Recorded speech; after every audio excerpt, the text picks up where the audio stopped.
भैरवपुर नाम के एक छोटे से गांव में अर्जुन नाम का एक 18 वर्षीय लड़का रहा करता था। अर्जुन अनाथ था। उसकी माँ उसे जन्म देते ही चल बसी और उसके पिता ही उसे पालने के एकमात्र सहारा थे।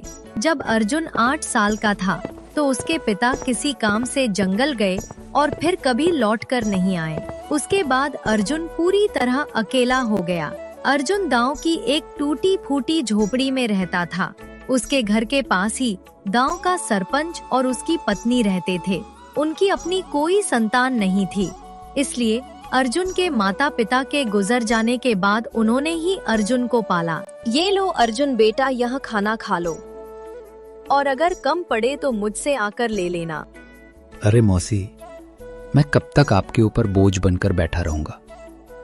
अब तो मुझे शर्म आती है। अरे बेटा, ये तुम कैसी बातें कर रहे हो? अगर तुम हमारे अपने बच्चे नहीं हो तो इसका मतलब थोड़ी ना है कि तुम हम पर कोई बोझ हो। आगे से ऐसी बात मत करना, चुपचाप या खाना खाओ। ये कहकर सरपंच की पत्नी सीमा वहाँ से चली गई। अर्जुन ने आराम से खाना खाया। खाने के बाद जब वो झोपड़ी से बाहर निकला तो सामने ही सरपंच दिखाई दिए। अर्जुन ने उन्हें देखा और सीधे उनके पास जा पहुंचा। अर्जुन बेटा, खाना खा लिया है ना? जी सरपंच साहब, अभी अभी मौसी खाना देकर गई थी और मैं वही खाकर घर से निकला हूँ। हाँ, अच्छा किया। अब तुम बड़े हो गए हो बेटे, अपना ख्याल रखना सीखो। जी सरपंच जी, 8 वर्ष की उम्र से लेकर अब तक आप ही मेरा ख्याल रखते आए हैं, पर अब मुझे शर्म आने लगी है। अब मैं कुछ काम करना चाहता हूँ। इसमें शर्म की क्या बात है बेटा? हमने तो हमेशा तुम्हें अपना ही माना है। लेकिन अगर तुम्हारा मन फिर भी कुछ करने का है तो सुनो, गांव के पास वाला जंगल अब पहले जैसा खतरनाक नहीं रहा। चाहो तो वहां जाकर लकड़ियां काट सकते हो या शहद इकट्ठा कर सकते हो। जी सरपंच जी, मैं कल ही जंगल जाऊंगा। अब समय आ गया है कि मैं अपने लिए और आपके लिए कुछ कर दिखाऊं। अगले दिन अर्जुन एक कुल्हाड़ी लेकर जंगल की ओर चल पड़ा। कुछ ही देर में वो जंगल पहुंच गया।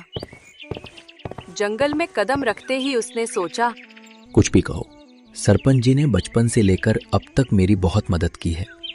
अब समय आ गया है कि मैं अपने पैरों पर खड़ा होकर दिखाऊं और अब मैं उनकी सेवा करूं, ताकि उन्हें अपनी संतान की कमी महसूस ना हो और वे हमेशा खुश रहें। अभी अर्जुन सोच ही रहा था कि अचानक उसकी नजर एक कोयल पर पड़ी जो उसे बड़े ध्यान से देख रही थी। अरे, ये कोयल मुझे इतनी गौर से क्यों देख रही है? इसका आकार तो बाकी कोयलों से बड़ा है और देखने में भी ये कुछ डरावनी लग रही है। अर्जुन ने अभी इतना ही कहा था कि तभी कोयल उड़ती हुई उसके पास आ गई और इंसानी आवाज में बोली, मैं तुम्हें भली भांति पहचानती हूँ। तुम्हारा नाम अर्जुन है और तुम मोहन के बेटे हो। कोयल को बोलते हुए देखकर अर्जुन बहुत डर गया और बोला, ये कैसे मुमकिन है? तुम तो कोयल हो, फिर इंसानी आवाज में कैसे बात कर रही हो? शायद ये मेरी आंखों का धोखा है।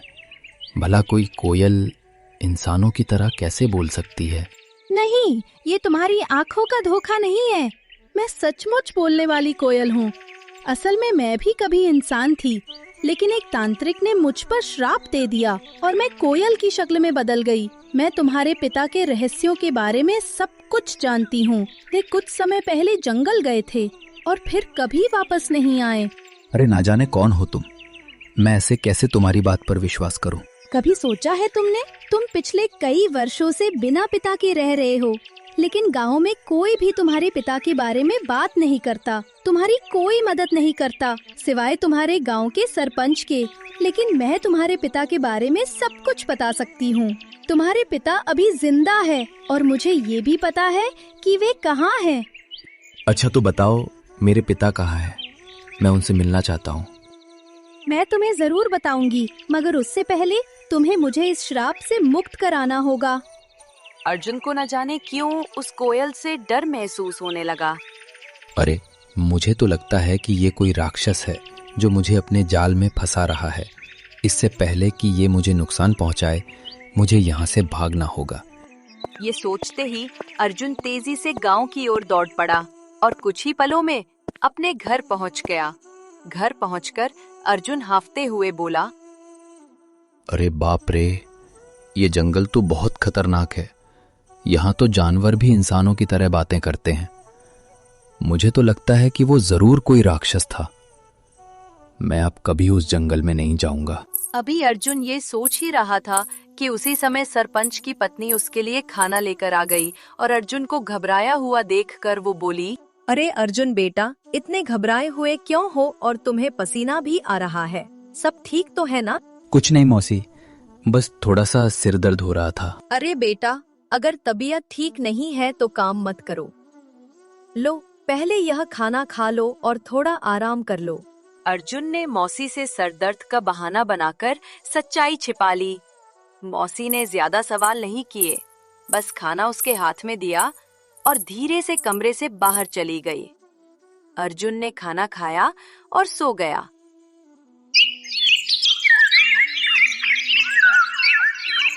अगली सुबह जब अर्जुन नींद से जागा तो उसके मन का डर समाप्त हो चुका था। वो अपने आप से बोला, अरे शायद मैं कल उस कोयल को बातें करते देखकर कुछ ज्यादा ही डर गया था। लेकिन अगर सोचूं तो उसकी बातों में सच्चाई नजर आती है। वो कोयल मेरे पिताजी के बारे में जरूर कुछ जानती है। और ये भी सच है कि गांव में कोई मेरे पिताजी के बारे में बात नहीं करता। जब भी मैंने सरपंच जी से अपने पिताजी के बारे में पूछा, उन्होंने हमेशा बात टाल दी। बस इतना ही कहा कि मेरी माँ जन्म देते ही चल बसी और मेरे पिताजी कई साल पहले जंगल गए थे, जो फिर कभी वापस नहीं आए। मुझे उस जंगल में जाना चाहिए और उस कोयल को ढूंढकर अपने पिताजी के बारे में पूछना चाहिए। यह कहकर अर्जुन जंगल की ओर चल पड़ा और कुछ ही देर में वो जंगल के उसी स्थान पर जा पहुंचा जहां कल उसे वो कोयल मिली थी। वो कोयल वहां पहले से ही मौजूद थी और अर्जुन को देखकर उड़ती हुई सीधा उसके पास आ गई। मुझे पता था कि तुम जरूर आओगे, क्योंकि तुम भी अपने पिताजी मोहन की तरह ही बहादुर हो। मैं सिर्फ इसी वजह से आया हूं क्योंकि मुझे अपने पिताजी से मिलना है। तुम कह रही थी कि तुम मेरे पिताजी के बारे में जानती हो, तो बताओ मेरे पिताजी कहाँ हैं? मुझे उनसे मिलना है। कल मैंने कहा था कि इसके लिए पहले तुम्हें मुझे इस श्राप से मुक्त कराना होगा, लेकिन तुम चिंता मत करो, मैं तुम्हारी मदद करना चाहती हूँ। तुम मुझे अपना दोस्त समझो। मैं जानती हूँ कि तुम बचपन से ही गरीबी से जूझ रहे हो और कभी-कभी इस बात पर तुम्हें शर्म भी आती है। ये सुनकर अर्जुन उदास होकर बोला, हाँ, तुम बिल्कुल सही कह रही हो। मैं सचमुच गरीब हूँ। बचपन से ही सरपंच जी और उनकी पत्नी ने मुझे पाला है, लेकिन अब हर वक्त उन पर बोझ बनकर रहना मुझे अच्छा नहीं लगता। मैं चाहता हूँ कि अब मैं खुद कमाऊं ताकि वे दोनों चैन से बैठकर खाएं और खुश रहें। अगर तुम चाहो तो मैं तुम्हें धन कमाने का रास्ता दिखा सकती हूँ। अच्छा, मगर वो कैसे? तुम मेरी मदद कैसे कर सकती हो? मैं इस जंगल के सारे रहस्यों को जानती हूँ। आओ मेरे साथ चलो। ये कहकर कोयल उड़ चली और अर्जुन उसके पीछे पीछे चल पड़ा। चलते चलते कोयल अर्जुन को एक गुफा के अंदर ले गई। उस गुफा के बारे में किसी को कुछ पता नहीं था, क्योंकि ये जंगल पहले बहुत खतरनाक माना जाता था। इसीलिए लोग इस जंगल में आना पसंद नहीं करते थे। गुफा के अंदर जाते ही अर्जुन की नजर एक बक्से पर पड़ी। अरे इस बक्से में क्या है? मैं अभी इसे खोल कर देखता हूँ। जब अर्जुन ने उस बक्से को खोला तो उसमें बेहिसाब हीरे जवाहरात निकले। उन्हें देखकर अर्जुन हैरानी से बोला, अरे बाप रे, इस बक्से में तो ढेर सारे हीरे जवाहरात है। ये सब सामान किसका है? तुम पहले धनवान बनो, फिर मैं तुम्हें बताऊंगी कि मैं इस श्राप से कैसे मुक्त हो सकती हूँ। और जब तुम मुझे इस श्राप से आजाद कर दोगे तो मैं तुम्हें तुम्हारे पिताजी से मिलवाऊंगी। मुझे पता है कि वे कहाँ हैं। उस दिन का तो मुझे बेसब्री से इंतजार रहेगा। लेकिन एक बात याद रखना, मेरे बारे में किसी को कानों कान खबर नहीं होनी चाहिए। अगर किसी को पता चल गया तो तुम्हारे लिए अपने पिताजी से मिलना मुश्किल हो जाएगा। अर्जुन वो बक्सा उठाकर अपने घर की ओर चल पड़ा। घर पहुंचकर उसने बक्सा एक तरफ रख दिया। इतने में सरपंच और उनकी पत्नी अर्जुन के लिए खाना लेकर आए। जब उन्होंने एक तरफ रखा हुआ बक्सा देखा तो सरपंच ने अर्जुन से पूछा, अर्जुन बेटा, ये बक्सा कहाँ से आया और इसमें क्या है? सरपंच के पूछने पर अर्जुन को कुछ समझ नहीं आया कि वो सरपंच साहब को क्या जवाब दे। इतने में सरपंच की बीवी ने बक्सा खोला और उसमें कीमती हीरे और जवाहरात देखकर बोली, अर्जुन बेटा, तेरे पास ये इतने हीरे और जवाहरात कहाँ से आए हैं? अर्जुन उन्हें सब कुछ सच बता देता, लेकिन वो कोयल की बातें याद कर रहा था जिसने उसे सख्ती से मना किया था, इसलिए उसने कुछ और ही बता दिया। मौसी, मैं जंगल में लकड़ियां काटने गया था। लकड़ियां काटते काटते मैं काफ़ी आगे निकल गया और वहाँ मुझे एक गुफा दिखाई दी। जब मैं उस गुफा के अंदर गया तो वहाँ मुझे ये बक्सा दिखाई दिया। मैंने उसे वहीं से उठाया और घर ले आया। तुमने ये ठीक नहीं किया। हो सकता है ये सारे हीरे जवाहरात बादशाह के हों।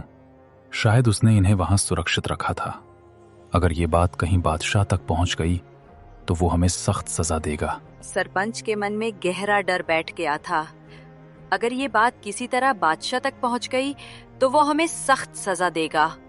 इससे पहले कि ये बात बादशाह तक पहुंचे कि किसी ने उसका सोना चुरा लिया है, हमें तुरंत ये सोना बादशाह के पास पहुंचा देना होगा। सरपंच की बातें सुनकर अर्जुन ने सोचा, अब सरपंच जी को कैसे बताऊं कि ये हीरे और जवाहरात बादशाह के नहीं हैं? ये तो मुझे वही कोयल ने दिए हैं। लेकिन अगर मैंने सरपंच साहब को कोयल के बारे में बता दिया तो मेरे लिए अपने पिताजी से मिलना मुश्किल हो जाएगा और मेरे लिए इन हीरे और जवाहरात से ज्यादा अपने पिताजी से मिलना जरूरी है। अर्जुन के लिए इन हीरे और जवाहरात से ज्यादा अपने पिताजी से मिलना जरूरी था, इसलिए वो सरपंच के कहने पर बादशाह को हीरे और जवाहरात देने के लिए राजी हो गया। ठीक है सरपंच साहब, जैसा आप कहे। हम अभी ये बक्सा बादशाह को दे आते हैं। ये कहकर अर्जुन ने वो बक्सा अपने सर पर उठा लिया। फिर वो और सरपंच बादशाह की ओर चल पड़े और कुछ ही देर में वे बादशाह के दरबार में दाखिल हो गए। बादशाह के सामने बक्सा रखकर सरपंच ने कहा, बादशाह सलामत, ये लड़का मेरा पड़ोसी है। ये लकड़ियां काटने जंगल गया था और वहां एक गुफा में इसे ये हीरे जवाहरात का बख्श मिला। हमें शक हुआ कि शायद ये आपका ही है, इसलिए हम इसे फौरन आपके दरबार में ले आए हैं। ये सब सुनकर बादशाह के दिल में लालच जाग उठा, क्योंकि वो जानता था कि ये बक्सा उसका नहीं है। लेकिन इतने कीमती हीरे जवाहरात देखकर उसके मन में ये ख्याल आया, ये हीरे जवाहरात असल में मेरे नहीं हैं, मगर जब ये किस्मत से मेरे पास आ ही गए हैं तो मैं इन्हें बेकार क्यों जाने दूं। बेहतर यही होता है कि मैं इन लोगों को इसके बदले कुछ इनाम दे देता हूं ताकि वे खुश हो जाएं और ये खजाना भी मेरे पास ही सुरक्षित हो जाए। ये सोचकर बादशाह ने उनसे कहा, हाँ, ये बक्सा मेरा ही है। मैंने ही इसे वहां सुरक्षित किया हुआ था। लेकिन तुम दोनों ने ईमानदारी से ये संदूक मेरे दरबार में लाकर बहुत अच्छा किया है। मैं तुम्हारी इस सच्चाई से खुश हूं, इसलिए तुम्हें इनाम दिया जाएगा। ये कहकर बादशाह ने अपने सिपाहियों से कहा, सिपाहियों, ये संदूक इनसे ले लो और खजाने में रख दो। और हाँ, इन्होंने ईमानदारी का सबूत दिया है, इसलिए मेरे खजाने से इन्हें इनाम के तौर पर कुछ धन दे दिया जाए ताकि ये खुश भी हो जाए और दूसरों के लिए एक मिसाल भी बने। सिपाहियों ने बादशाह के आदेश पर उनसे वो संदूक ले लिया और उसके बदले इनाम के तौर पर उन्हें कुछ धन दे दिया। सरपंच वो रकम पाकर बहुत खुश था, मगर अर्जुन का दिल बेचैन था। उसे अच्छी तरह मालूम था कि बादशाह झूठ बोल रहा है, लेकिन वो कुछ कह नहीं सकता था क्योंकि कोयल ने उसे अपनी सच्चाई बताने से मना किया था। अर्जुन को डर था कि अगर उसने सच बता दिया तो उसका अपने पिताजी से मिलना मुश्किल हो जाएगा। अर्जुन के लिए दौलत से बढ़कर अपने पिताजी से मिलना जरूरी था, इसीलिए वो चुप रहा और फिर दोनों इनाम की रकम लेकर अपने घर की ओर चल पड़े। अर्जुन सरपंच के साथ उसके घर चला गया और घर पहुंचकर उसने अपनी रकम भी सरपंच को दी और कहा, सरपंच जी, ये रकम भी आप ही रख लीजिए। आपने हमेशा मेरी देखभाल की है और मुझे खुशी है कि ये रकम आपके काम आएगी। सरपंच को वो रकम देकर अर्जुन वहां से चला गया और अगले दिन सुबह होते ही अर्जुन फिर से जंगल की ओर चल पड़ा और कुछ ही देर में वो जंगल की उसी जगह पहुंच गया जहां उसे वो कोयल मिली थी। तभी वहां एक साधु आ पहुंचा जो एक बरगद के नीचे बैठा था। उसने अर्जुन से पूछा, अरे बेटा, तुम कौन हो और इस जंगल में क्या कर रहे हो? मैं मोहन का बेटा हूँ और मैं इस जंगल में आता जाता रहता हूँ। ये सुनकर साधु चौंक तो गया मगर कुछ नहीं बोला और चुपचाप वहां से चला गया। साधु के जाते ही कोयल उड़ती हुई वहां आ पहुंची। वो साधु तुमसे क्या कह रहा था? कुछ नहीं, वो बस पूछ रहा था कि तुम कौन हो और यहाँ क्या कर रहे हो। मैंने बताया कि मैं मोहन का बेटा हूँ और यहाँ आता जाता रहता हूँ। ये साधु असल में एक धोखेबाज है। उसने सिर्फ साधु का वेश ओढ़ रखा है, लेकिन अंदर से वो एक शैतान है। मुझे उस साधु से कोई मतलब नहीं है। मुझे सिर्फ तुम और अपने पिताजी की परवाह है। बस तुम बताओ कि मैं तुम्हें उस श्राप से कैसे मुक्त करवा सकता हूँ। अच्छा, तो चलो फिर मेरे साथ। वह अर्जुन को एक गुफा के अंदर ले आई जहाँ एक शीशे की बोतल पड़ी थी जिसमें जल भरा हुआ था। कल पूर्णिमा की रात है। तुम्हें आधी रात को इसी जगह आकर आंखें बंद करके उस बोतल को तोड़ना होगा। बोतल टूटते ही मैं श्राप के प्रभाव से मुक्त हो जाऊंगी और फिर तुम्हें ये राज बताऊंगी कि तुम्हारे पिता कहाँ हैं। क्या मैं इस बोतल को अभी तोड़ दूं? नहीं, कल पूर्णिमा की रात है। तुम इसे सिर्फ कल ही तोड़ सकते हो। इतना कहकर वो कोयल वहां से उड़ गई और अर्जुन भी अपने घर की तरफ चल पड़ा और दूसरी तरफ वो साधु छुपकर उन दोनों की बातें सुन रहा था। वो भी अर्जुन के पीछे चल पड़ा। जब अर्जुन अपने घर के करीब पहुंचा तो उसने साधु को अपने पीछे आते देखा और वहीं रुक गया। साधु करीब आकर अर्जुन से बोला, मैंने अपनी आंखों से देखा है कि तुम कोयल से बात कर रहे थे। देखो, तुम इस कोयल को नहीं जानते। वो कोई साधारण कोयल नहीं है। मैं सब जानता हूँ, लेकिन वो कोयल मेरे पिताजी के बारे में जानती है और मैं किसी भी कीमत पर अपने पिताजी को पाना चाहता हूँ। तुम्हारे पिताजी अब इस संसार में नहीं रहे। वो कोयल तुम्हें फंसाकर श्राप से मुक्ति पाना चाहती है। ये सुनकर अर्जुन क्रोधित हो गया। अरे साधु महाराज, मैं साधुओं का सम्मान करता हूँ मगर तुम्हारे जैसे पाखंडी साधुओं का नहीं। याद रखो, इसके आगे मैं एक भी शब्द बर्दाश्त नहीं कर सकता। बेहतर है चुपचाप यहाँ से निकल जाओ। साधु कुछ कहने ही वाला था कि अर्जुन ने उसे धक्का दे दिया और कहा, चले जाओ वरना तुम्हारे लिए अच्छा नहीं होगा। ये कहकर अर्जुन अपने घर चला गया और दूसरी तरफ सरपंच और उसकी बीवी जब अपने घर से निकले तो उनकी नजर साधु पर पड़ी। वे दोनों साधु के पास आए और सरपंच ने साधु से कहा, अरे साधु महाराज, आप यहाँ क्या कर रहे हैं? मैंने अर्जुन को सच्चाई बताने का प्रयास किया, लेकिन वो सुनने को तैयार ही नहीं हुआ और वो उस कोयल को श्राप से मुक्त करवाना चाहता है। अगर वो कोयल अपने श्राप से मुक्त हो गई तो गांव में तबाही आ जाएगी। गांव का एक भी व्यक्ति जीवित नहीं बचेगा। हाँ, बिल्कुल सही, लेकिन राजू सुनने के लिए तैयार ही नहीं है। साधु महाराज, आप चिंता मत करें, मैं अभी अर्जुन को समझाता हूँ। ये कहकर सरपंच उसी वक्त अर्जुन के घर गया और घर जाकर अर्जुन से कहा, अर्जुन, ये मैं क्या सुन रहा हूँ? तुम जंगल में किसी कोयल से मिलते हो जो इंसानों की तरह बातें करती हैं? क्या तुम्हें ये अजीब नहीं लगा कि ये कोयल इंसान की तरह कैसे बोल सकती है? ओह, तो आपको पता चल गया। देखिए सरपंच जी, शुरू में मुझे ये सब अजीब लगा था, लेकिन अब नहीं, और मुझे पूरा विश्वास है कि ये बात आपको उस साधु ने ही बताई होगी। देखिए सरपंच जी, 8 साल पहले मेरे पिताजी रहस्यमयी ढंग से लापता हो गए थे और वो कोयल जानती है कि मेरे पिताजी कहाँ हैं। मैं बस अपने पिताजी को पाना चाहता हूँ, उनसे मिलना चाहता हूँ। बेटा, तुम अपने पिताजी के बारे में कुछ भी नहीं जानते हो। हाँ, मैं नहीं जानता, बिल्कुल नहीं जानता, क्योंकि आपने कभी मुझे बताया ही नहीं और ना ही गांव वालों ने कुछ कहा, तो फिर मैं कैसे जान पाता। अब मैं किसी की बात पर विश्वास क्यों करूं, बताइए। मुझे सिर्फ कोयल की बात पर विश्वास है और कल पूर्णिमा की रात है। कल मैं उस कोयल को श्राप से मुक्त कर दूंगा और वो कोयल श्राप से आजाद होकर मुझे मेरे पिताजी से मिलवाएगी। इतना कहकर अर्जुन गुस्से में घर से बाहर निकल गया। अर्जुन, रुको अर्जुन, मेरी बात सुनो। सरपंच ने अर्जुन को आवाजें दी, मगर उसने एक भी ना सुनी और घर से निकल गया। सरपंच भी घर से बाहर आया और साधु भी घर के बाहर ही खड़ा था। सरपंच ने साधु से कहा, अर्जुन पता नहीं कहाँ गया है।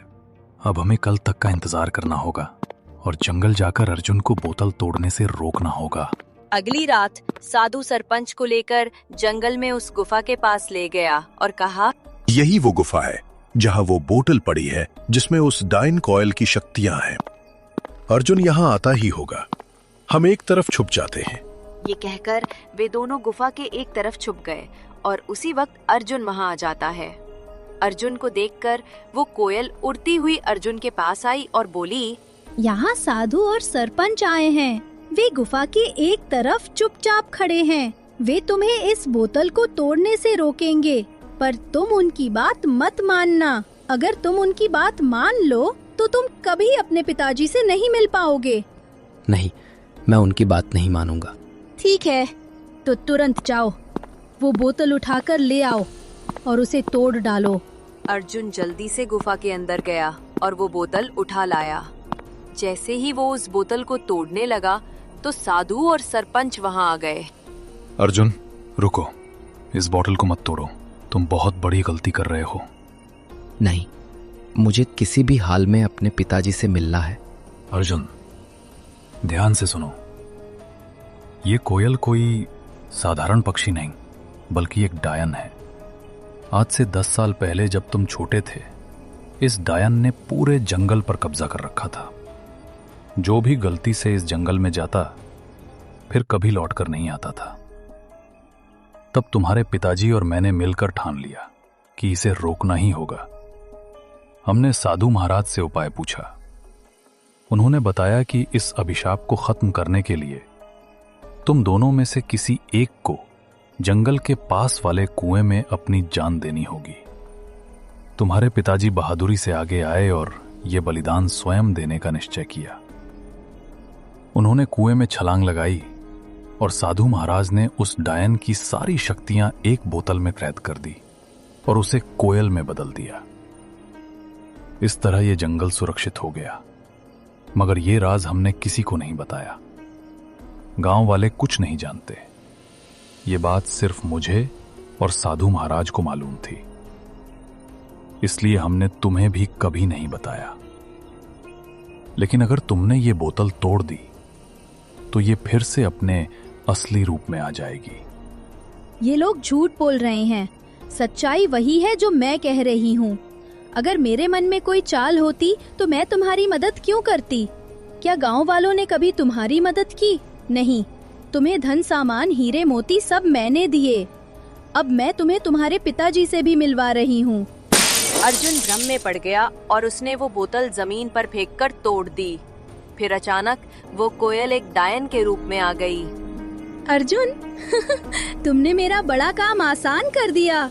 अब मैं आजाद हूँ और अब तुम सब की शामत आ गई है।